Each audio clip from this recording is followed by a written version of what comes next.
Alright, so here we are, episode 2 of College Cooking with Collin.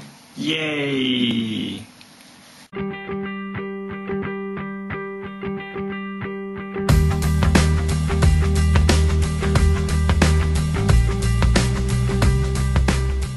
Anyway, this time we're going to make pesto. The pesto is good with just about anything. You can put it on pita bread, or you can put it on pasta, or whatever the hell you want with it.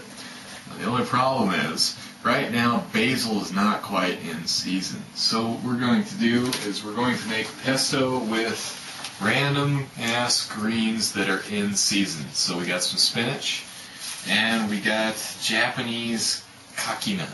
I have no idea what this is in English, but it's green, so we're going to use it.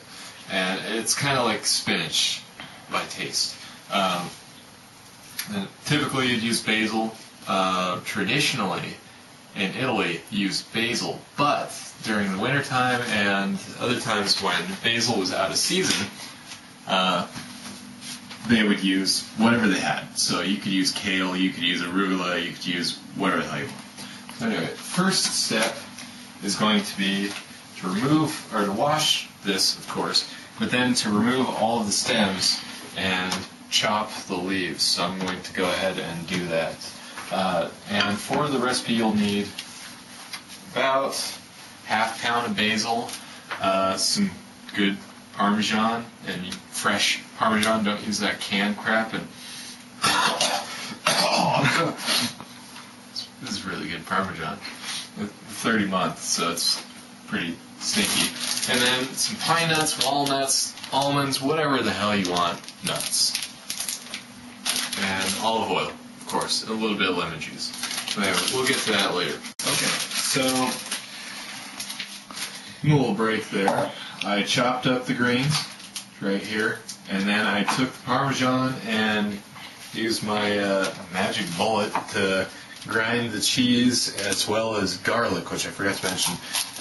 Put about 3 cloves of garlic in there, and half a cup of grated Parmesan.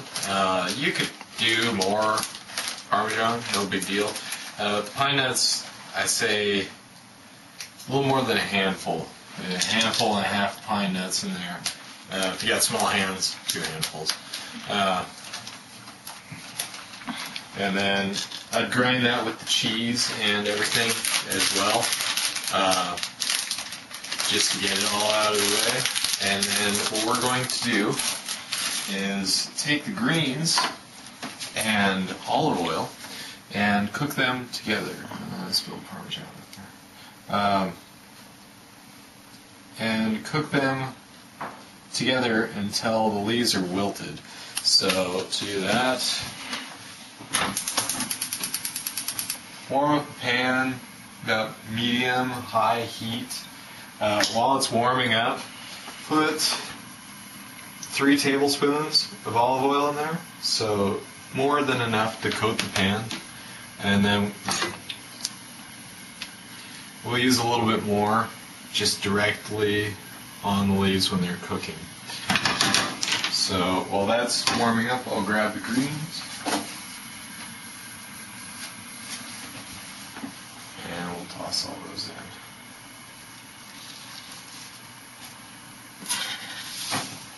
And so this should only take probably about 2-3 minutes, tops, 2-3 minutes. So,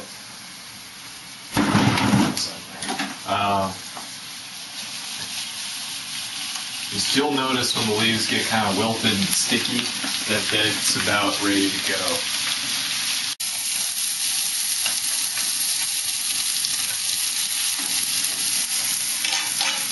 So those are about done now. If you give a look, they got really dark and shrunk down quite a bit. So we'll turn that off.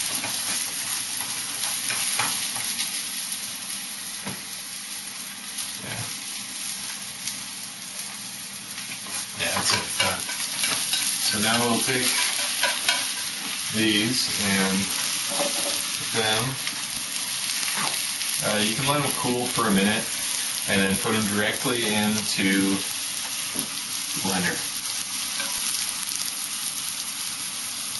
Alright, so got all the greens, cheese, lemon juice, a little bit of salt, a little bit of pepper, pine nuts, olive oil, all the good stuff in here. We're just going to hit it on the blender really quick. If you got a bullet type blender, you're going to have to pulse it a little bit because these things pretty much have one setting and that's fast. So give it 2 spins and set it. So after a while blending, it should get nice and mixed. You'll get that nice dark green color. It should be done when all the cheese, or when you can't see any white from the cheese or the nuts or anything. And I mean, that could be a couple minutes, could be a few seconds. So anyway, I'll get back as soon as this is completely blended, and we'll have some toasted pita to put it on, and we'll see how it is. Here it is, finished. Check that out. There's an awesome green color in there. And I've got some toasted pita bread.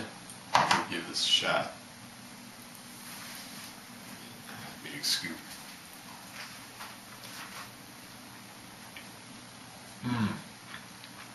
That's really good.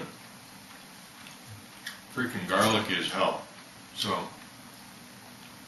I'm going to cut it down to 2 cloves. If you really like garlic, 3 should be great. But if you just kind of like garlic, 2 would be about perfect. So anyway, give it a shot. Really good. I think that would be awesome with some pasta, spaghetti, whatever the hell you want to cook. Or it's fine with pita. It'd be good appetizer or just party food. Super easy to make, cheap. I mean, grand total, everything that I bought, with what I used from it, probably cost me $3 to make. So anyway, sign off for another Collin's college cooking food college student.